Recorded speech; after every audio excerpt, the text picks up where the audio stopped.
The Bricca family lived a normal life. They were Jerry, Linda, and their little girl, Debbie. Jerry was a businessman. He ran a moving company. Linda was a homemaker. She was social and active. Debbie was only 4 years old. They lived in a nice house in College Hill, a neighborhood in Cincinnati. It was 1966. Life seemed good for them. But then, something terrible happened. It was a nightmare. A true horror that still chills people today. On September 27th, 1966, the Bricca family was found dead. They had been killed in their sleep, all three of them. Jerry, Linda, and little Debbie. It was brutal, it was shocking, and it remains unsolved. This is one of Cincinnati's most disturbing cold cases. People still talk about it. They wonder what happened, who did this, why. Like the day started like any other. Or it should have.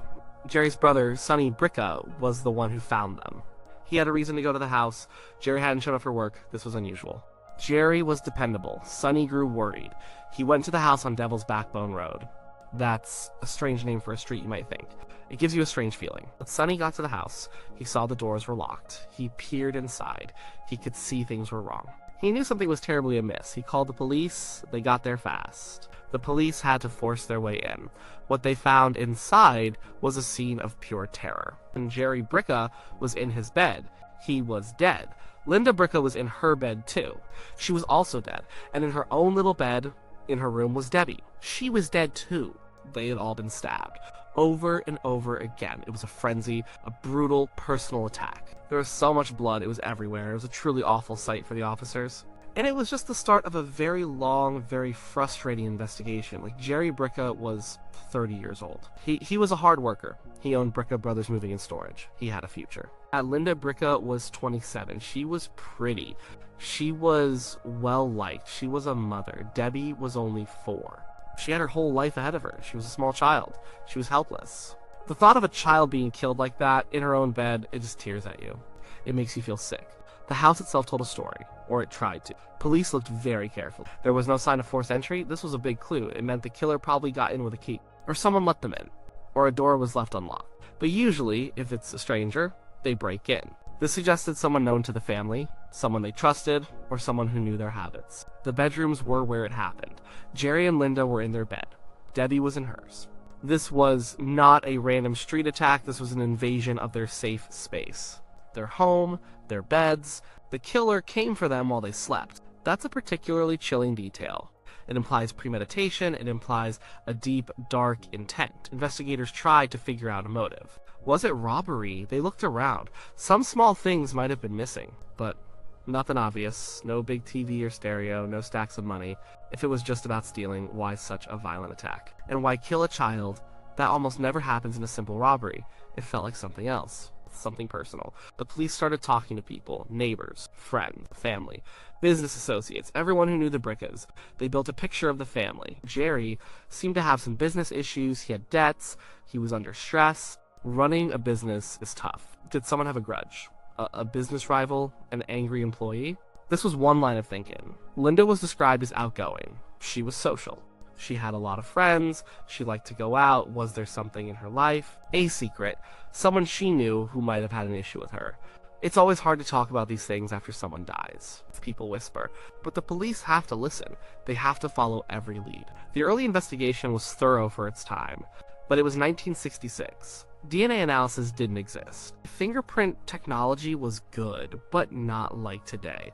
Ballistics only apply to guns, and this was a knife. The crime scene was probably not secured as perfectly as it would be now. Every single person who walked through before the crime scene team could have left something behind, or taken something away. It's a sad reality of older cases. The weapon was a knife, or knives. It was never found.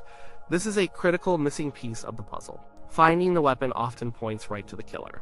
The type of knife can tell you things, the way it was used, but nothing, just the brutal aftermath. One theory that got a lot of attention was about a love triangle. This is often brought up in cases like this. It suggests a jealous lover, or someone scorned. The police looked hard at this. There were rumors, there were whispers about Linda, about an affair she might have been having, with a doctor, some said. This specific doctor became a person of interest. Let's talk about this doctor. He was a real person. He worked at a local hospital. He knew the Briccas. He was questioned by the police. He was questioned extensively. He even took a polygraph test, a lie detector test. Back then, those were used a lot. They aren't always reliable.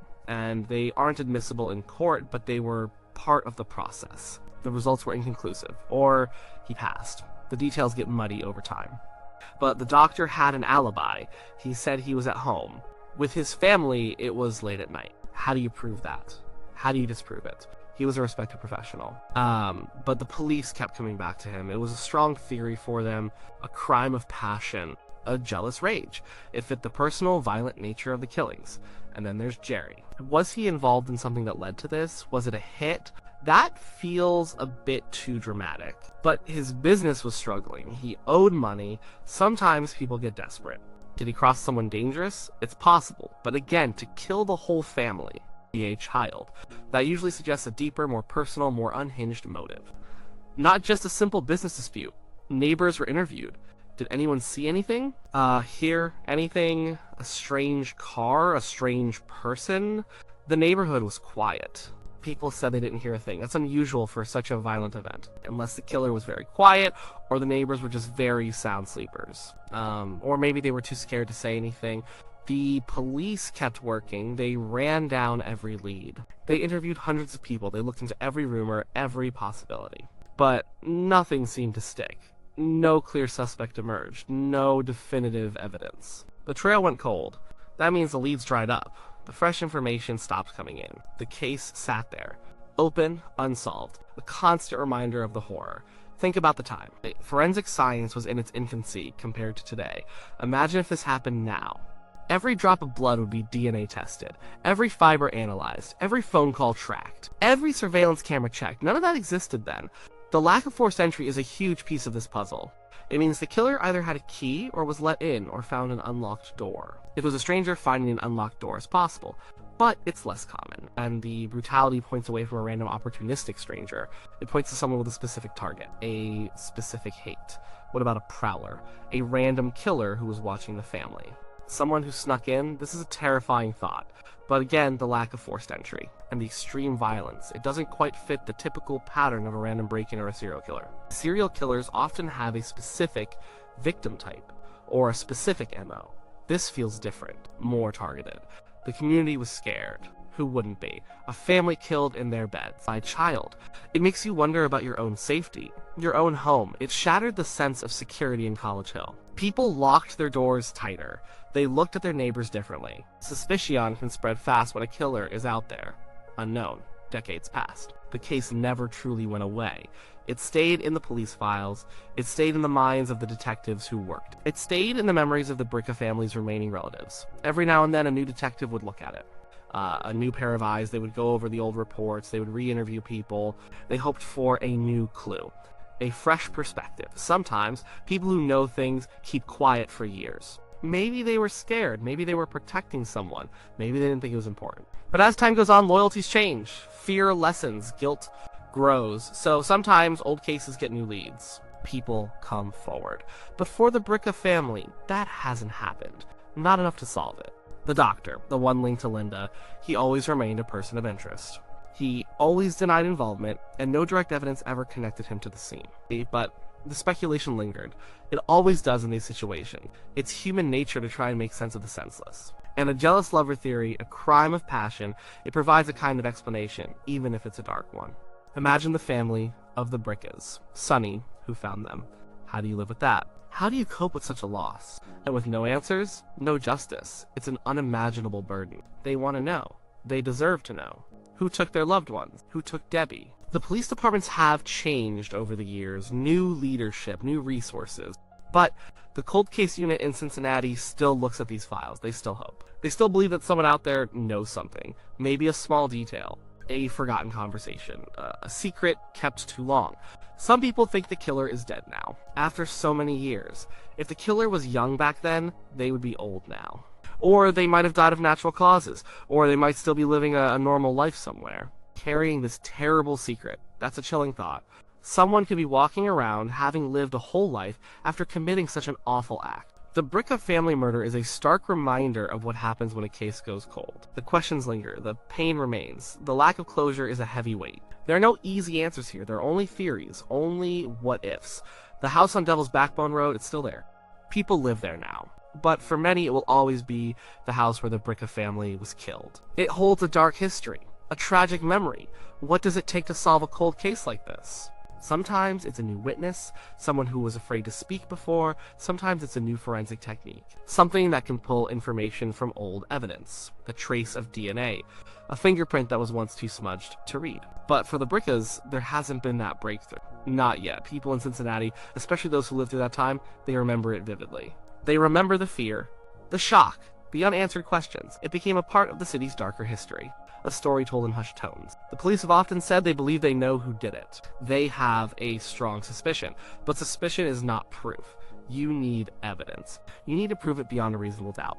And that's the hurdle that has never been cleared. This isn't like the movies. There's no dramatic confession, no sudden discovery of irrefutable evidence. Sometimes the answers just stay hidden forever. And that's a tough truth to accept, especially when a child's life was taken. The Bricca family, Jerry, Linda, and Debbie. They deserve justice. Their story is a tragedy that continues to haunt Cincinnati. A cold case that truly chills you to the bone. Because if it could happen to them so suddenly, so brutally, in their own home, in their sleep, it makes you wonder about the safety of any home. And that's the enduring horror of it all. It's the kind of story that makes you check your locks twice. It makes you think about the darkness that can exist, even in a seemingly normal neighborhood. And it makes you hope, against all odds, that one day the truth will come out. Even after all these years, someone knows something. They always do. But will they ever tell? That's the question that hangs over the Bricca family's unsolved murder. It just hangs there heavy and sad.